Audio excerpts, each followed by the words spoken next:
All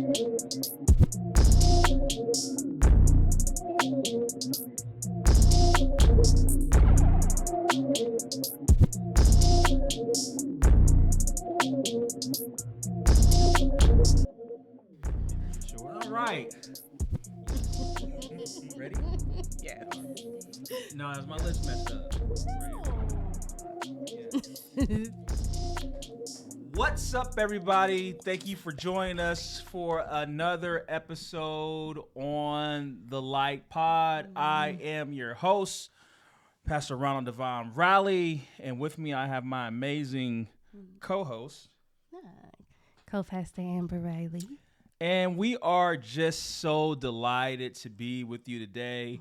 It has been a while, but we have been pressing through.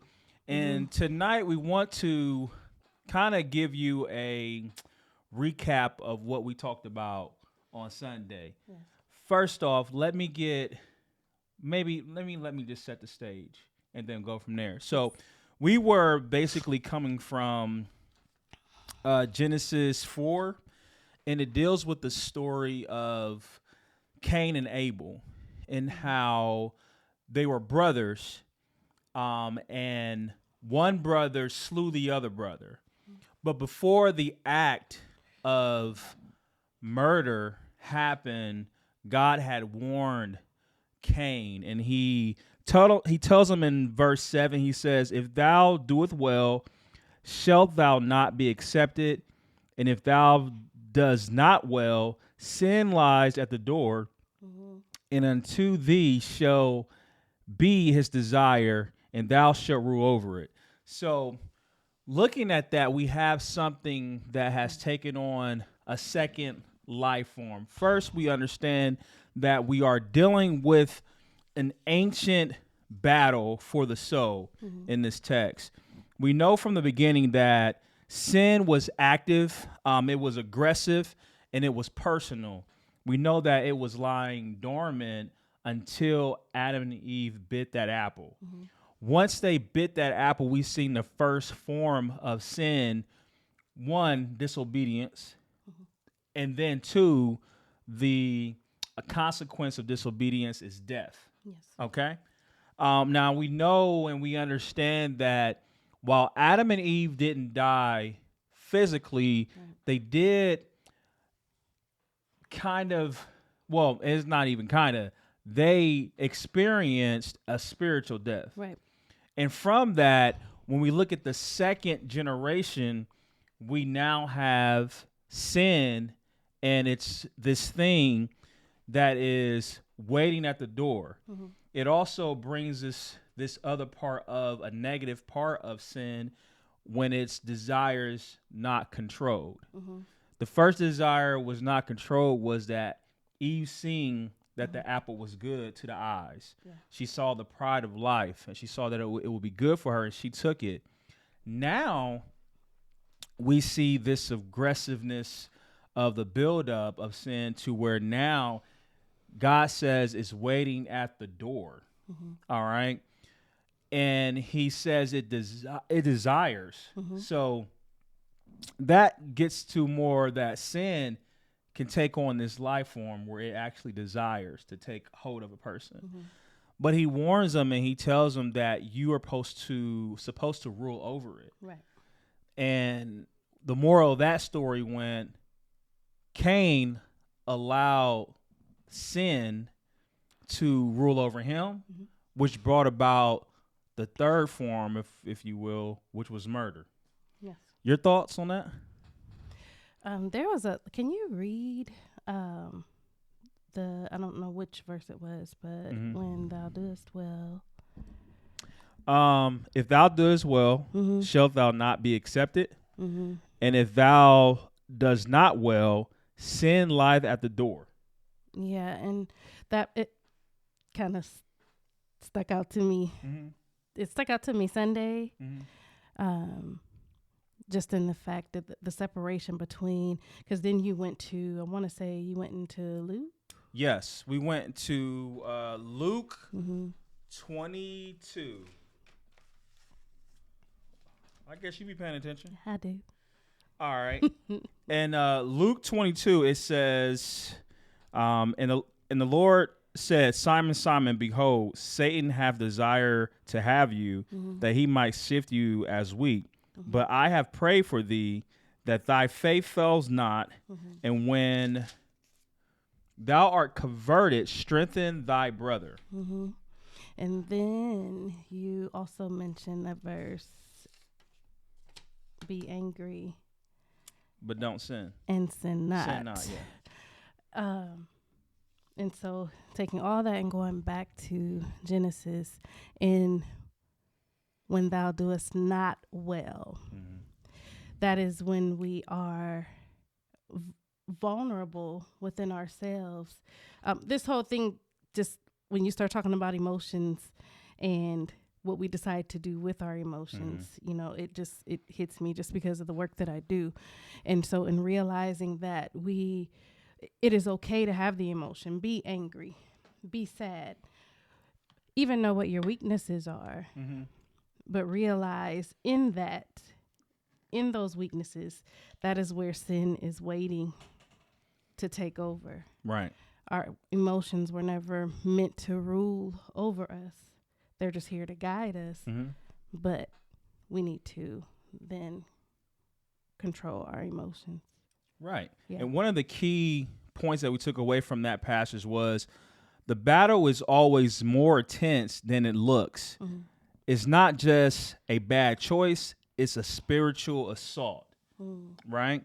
So we sometimes minimize sin and we minimize the action and the choice we make, but what we have to understand is that sin doesn't just want to visit, it wants to move in and it wants to own us. Right. It wants to take control, it wants to take on a life form, and we talked about how we have to give spirits control, or we have to allow access. That is one of the number one rules, that when he gave man this thing called name, image, and likeness, that was our ID and that was our authority, so that any man, once he dies, he has to leave the earth, right? However, we see this thing of a dwelling in the snake, and the snake gave permission for Satan to possess it.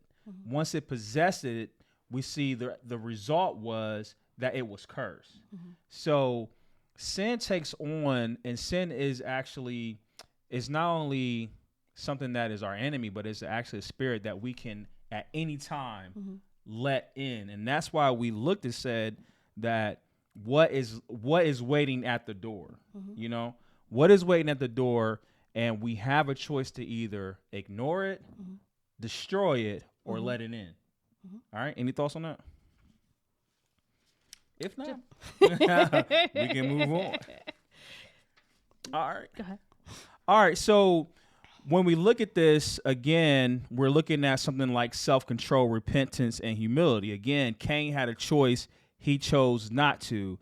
And the difference between Cain and Peter was that we look and we say, okay, without God, without God's help, sin desires become our downfall. And from that story, we look and we notice that because Cain did not rule over sin, which he had the power to do, his sin or his decision became his downfall. Now, when we do look into the New Testament and we look at this conversation, now we have Christ, and he is letting Peter know once again that, hey, while the characters have changed, the situation is the same. Sin, Satan desires to sift you like wheat. But the difference is Jesus says, but I pray for you. That prayer sealed this future Peter that we now know, who sent shockwaves and who is one of my favorite characters in the Bible. And one thing that I like about it is when we look at Peter denied Jesus 3 times, but it was after his denial that he realigned himself with Christ, and he strengthened his brothers. Mm-hmm. Now, the difference between Cain and Cain and Peter was, instead of strengthening his brother, Cain killed his brother. Mm-hmm. Peter strengthened his brothers, right?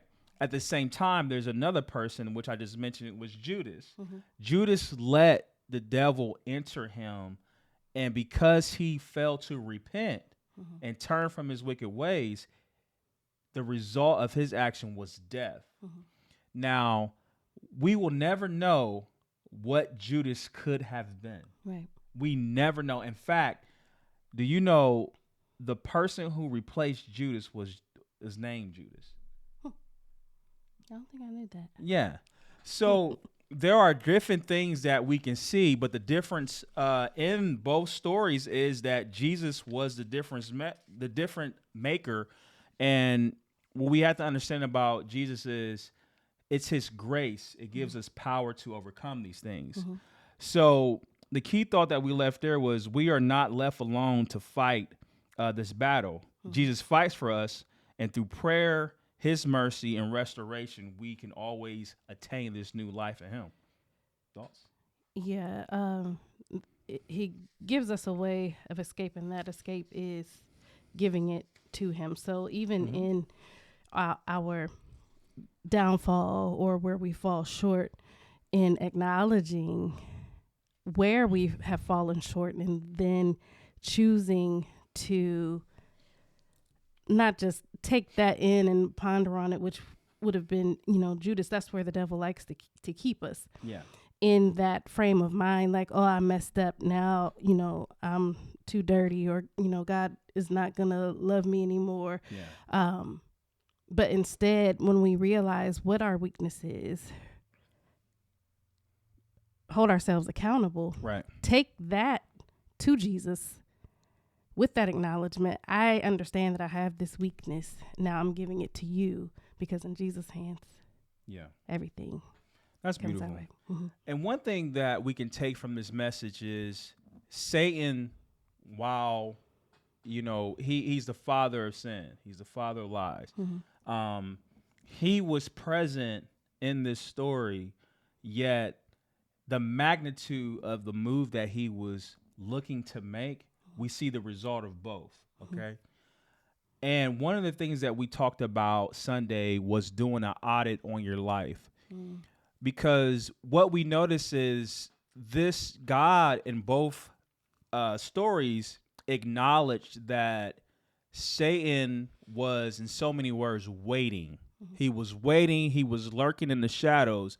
And a lot of times as Christian, these are the places that we say, oh, it's not that important. We can just ignore it. And what happens is those places and those spaces that we ignore, the radius of them begins to grow the more we ignore them, to the point where you're thinking that you have room to grow, but actually you don't, because you've allowed sin to occupy a place. And what it has done is begin to choke the very things that you were supposed to be producing during that season. Yeah. And one of the analogies that we did Sunday was talked about how, as a kid, I always thought that these dandelions were beautiful flowers. Mm-hmm.